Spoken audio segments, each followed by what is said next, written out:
Hello friends, మనం రామాయణంలోని ప్రదేశాల గురించి ఒక ప్రశ్న చూద్దాం. ఇక్కడ క్వశ్చన్ ఏమని అడుగుతున్నారంటే, మనకి ఇక్కడ ప్లేసు రివర్ బ్యాంక్ ఇచ్చారు, మ్యాచ్ చేయమంటున్నారు. అంటే ఇక్కడ మనకు ఒక ప్రదేశం ఇచ్చి అది ఏ నది ఒడ్డున ఉంది అని జతపరచమని క్వశ్చన్ అడుగుతున్నారనమాట. మనకి ముందుగా చూసుకుంటే అయోధ్య నగరం మనకి సరయూ నది ఒడ్డున ఉందన్నమాట. ఏకి త్రీ అని తెలిస్తే చాలు మనకి ఆన్సర్ వచ్చేస్తుంది. Option 3 answer. మనకి ఇది ప్రీవియస్ క్వశ్చన్ అనమాట. అయోధ్య నగరం ఏ నది ఒడ్డున ఉంది అని. సరయూ నది ఒడ్డున ఉంది. తర్వాత చిత్రకూటం దగ్గర మనకి మందాకిని రివర్ ఉందన్నమాట. అదేవిధంగా పంచవటి దగ్గర గోదావరి నది ఉంది. మాహిష్మతిపురం దగ్గర మనకి నర్మదా నది ఉందన్నమాట. మనం ఇక్కడ చూసుకుంటే అయోధ్య మనకి situated on the bank of the Sarayu. మనకి కోశల రాజ్యానికి రాజధాని అయోధ్య నగరం ఏ నది ఒడ్డున ఉందంటే సరయూ నది ఒడ్డున ఉంది. తరువాత మనకి భరద్వాజ మహర్షి చిత్రకూటం వద్ద పర్ణశాల ఏర్పరచుకోమంటారు.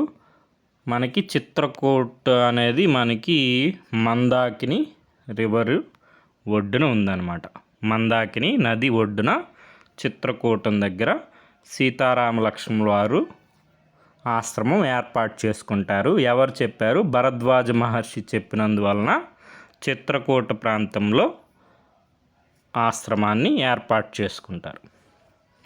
తర్వాత మనకి పంచవటి అగస్త్య మహర్షి చెప్తారనమాట. పంచవటి వద్ద ఆశ్రమాన్ని ఏర్పరచుకుంటారు. పంచవటి మనకి గోదావరి నది ఒడ్డున ఉంది. మనకి దీనికి మూలం వచ్చి అమర్ చిత్రకథ వారి వాల్మీకిస్ రామాయణ. మనకి ఇక్కడ నీట్గా ఉంది, చూసుకోండి.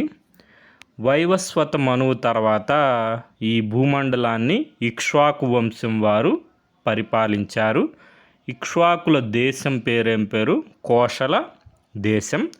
ఆ కోశల దేశానికి అయోధ్య రాజధాని. అయోధ్య నగరం ఏ నది ఒడ్డునుంది? సరయూ నది ఒడ్డునుంది. అయోధ్య నగరం పొడవు 12 యోజనాలు, వెడల్పు 3 యోజనాలు.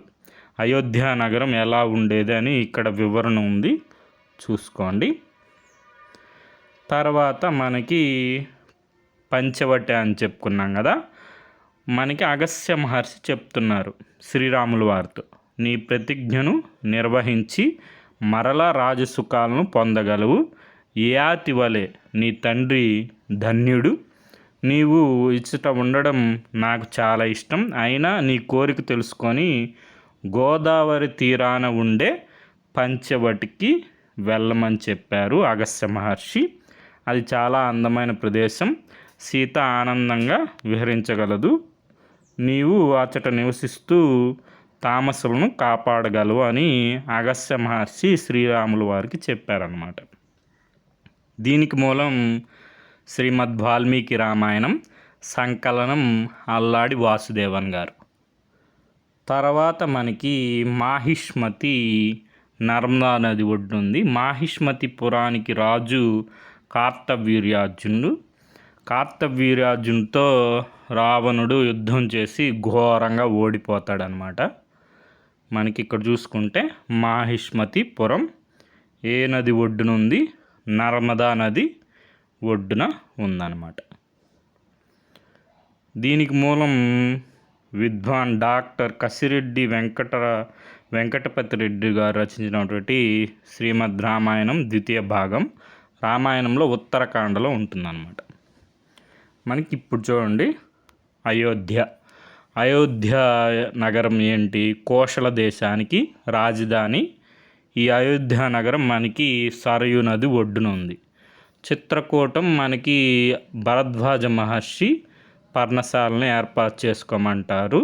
మనకి చిత్రకూట దగ్గర ఉన్నప్పుడే మనకి భరతుడు శ్రీరాముల వారి వద్దకు వచ్చి పాదుకులను తీసుకొని వెళ్ళడం జరుగుతుందన్నమాట.